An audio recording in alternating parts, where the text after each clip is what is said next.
सर्व धर्म समभाव हा नीचपणा आणि नपुंसकपणा आहे असं वादग्रस्त वक्तव्य संभाजी भिडेंनी केलं। नाशिकमध्ये संभाजी भिडे यांचं व्याख्यान आयोजित करण्यात आलं होतं आणि यावेळी भिडेंनी वादग्रस्त वक्तव्य केलं। खग्रास ग्रहणात मंत्र केल्यानं शक्ती मिळते असा दावा सुद्धा भिडे यांनी केला। 15 ऑगस्ट हा दिवस स्वातंत्र्य दिवस साजरा करू, तिरंगा फडकू, मात्र लवकरच दिल्लीच्या लाल किल्ल्यावर भगवा फडकणार यासाठी काम करा असं भिडेंनी म्हटलं।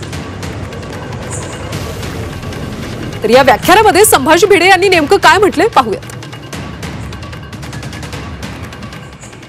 तर सर्व धर्म समभाव म्हणजे नीचपणा आहे। तर भिडेंचं पुन्हा एकदा वादग्रस्त विधान पाहायला मिळतंय। हा प्रकार म्हणजे ना धड पुरुष ना स्त्री म्हणजे नपुंसकपणा। स्वातंत्र्य प्राप्तीवेळी तिरंगा झेंडा स्वीकारला गेला होता। आपल्याला तिरंगा ध्वज आणि संविधान मानलं पाहिजे, मात्र भगवा ध्वज हा हजारो वर्षांपासून देशाचं प्रतीक आहे।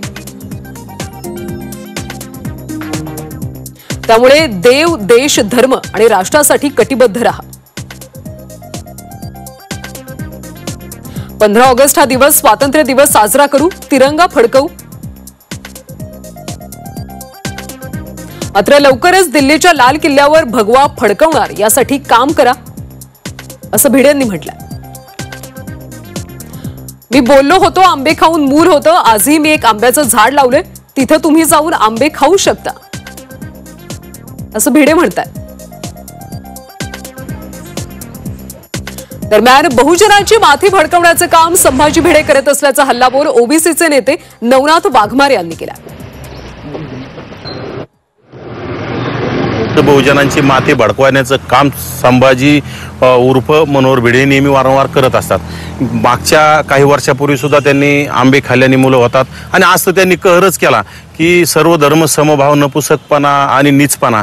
म्हणजे ह्या म्हाताऱ्याला काय कोणतं पुस्तक वाचलंय का नाही? खरं तर ते म्हातारं दिसायला जोराळावानी दिसतंय आणि बोलायला काहीही बोलतंय। म्हणजे कुठंतरी काहीतरी अभ्यास पाहिजे आणि त्याला पार लोक डोक्यावर घेऊन नाचण्याचं काम करतात। हे अतिशय चुकीचे। सर्व धर्म या जगामध्ये, या देशामध्ये सर्व धर्म समभाव म्हणून लोक राहतात।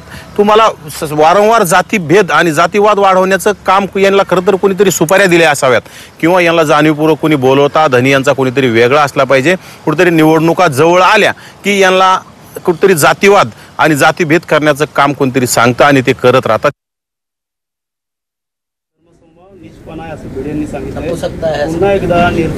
मला त्यांच्या चाड बुद्धीबद्दल कायम माझ्या मनामध्ये खूप प्रचंड आदर आहे, त्यांच्या बुद्धीबद्दल, त्यांच्या बुद्धिमत्तेबद्दल। त्यामुळे ते जे काय बोलत असतील